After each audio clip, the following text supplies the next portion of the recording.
Pajak.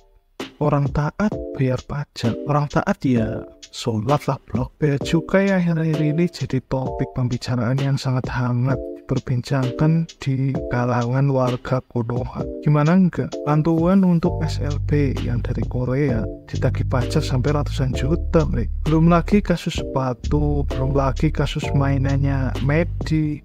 Kayaknya emang ada yang salah deh dengan bea cukai.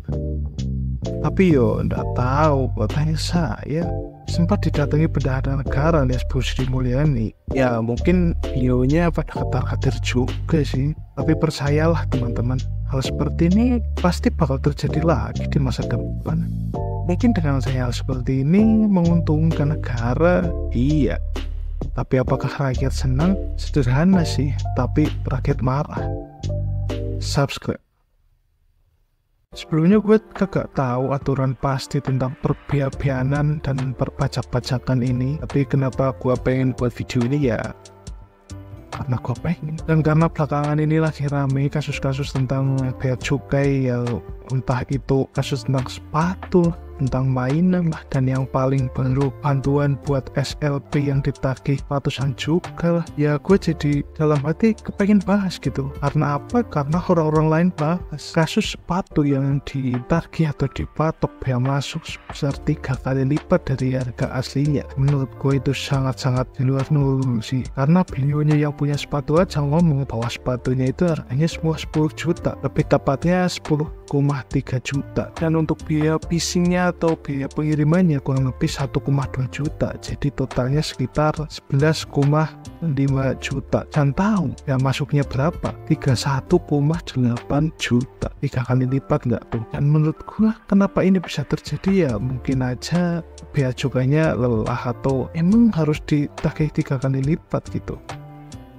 Tapi nggak masuk akal juga sih. Bahkan 3 bisa kebeli sepatu itu 3 gitu ya bre. Namun tentu saja karena yang beli ini adalah seorang content creator, influencer, apa sih yang gak mungkin ya kan? Karena nggak berselang lama dari itu ya akhirnya masalahnya selesai juga gitu. Jangan berbagai alasan yang katanya inilah itulah, masih kagak nut. Tapi emang katanya seperti itu. Belum lagi masalah mainannya Bang Medi yang katanya sempat ketahan di bea cukai sehingga membuat Bang Medi sedih dan tidak bisa mengunboxing serta mereview mainan tersebut tepat waktu. Yang mana ketepatan waktu ini untuk para influencer atau content creator sangatlah penting. Karena apa? Karena telah sedikit ya udah ketinggalan tren gitu bre. Dan yang ketiga yang paling miris, hibah alat bantu belajar untuk SLB yang dari Korea sempat ketahan karena dimintai biaya yang cukup mahal sampai ratusan juta gitu kalau nggak salah. Dan masalahnya pun hanya sepele, katanya karena nama penerimanya kepala sekolah. Karena seharusnya kata mereka harusnya nama penerimanya lembaga aja gitu. Padahal masalah yang simple gitu, tapi sampai ditagih ratusan juta. Padahal kalau barang-barang seperti ini, maksudnya barang-barang hibah, bantuan kan harusnya kagak dimintai bea gitu. Harusnya ya gratis-gratis saja mau bantuan gitu ya. Secara logika ya masa gua mau bantu orangnya gua butuh harus bayar gitu kan, gak masuk di logika ya. Dan apakah semua aturan ini udah sesuai? Ya jujur aja gua gak tahu siapa udah sesuai aturan atau belum, atau penarikan biayanya udah sesuai atau belum. Gua juga gak riset, gak baca-baca, dan gua gak pengen tahu karena gua gak pernah beli barang di luar negeri.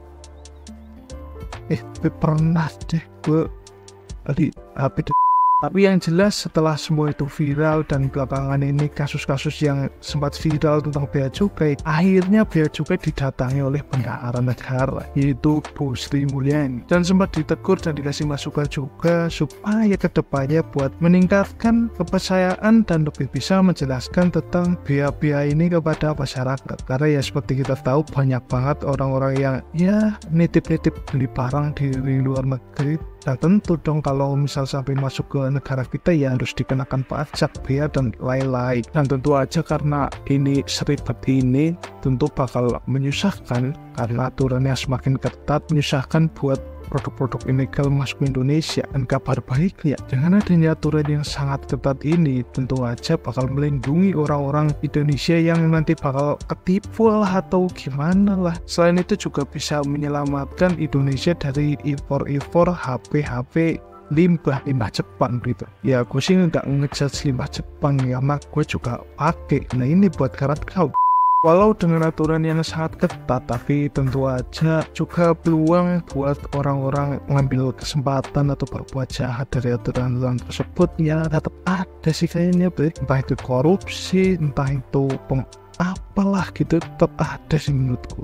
Selain itu juga beberapa waktu kemarin juga sempat diberlakukan pembatasan para pawaan dari luar negeri. Dan menurut gue ini agak kontroversial juga, karena kadang-kadang orang yang berlibur ke luar negeri mereka ya udah pasti gitu, kalau orang Indonesia pulang dari mana gitulah pasti juga bawa oleh-oleh, dan belum tentu juga orang yang itu yang ke luar negeri bisa keluar negeri lah. Jadi wajar aja kalau orang dari luar negeri balik ke Indonesia bawa oleh-oleh. Tapi ya agak menyusahkan juga sih kalau misalnya oleh-olehnya sampai berkoper-koper. Dan walaupun begitu, Menteri Perdagangan juga sudah menjelaskan bahwa oleh-oleh itu kagak dikenakan biaya. Jadi kesimpulannya, apakah dengan ada aturan yang seketat ini bakal berpihak kepada rakyat?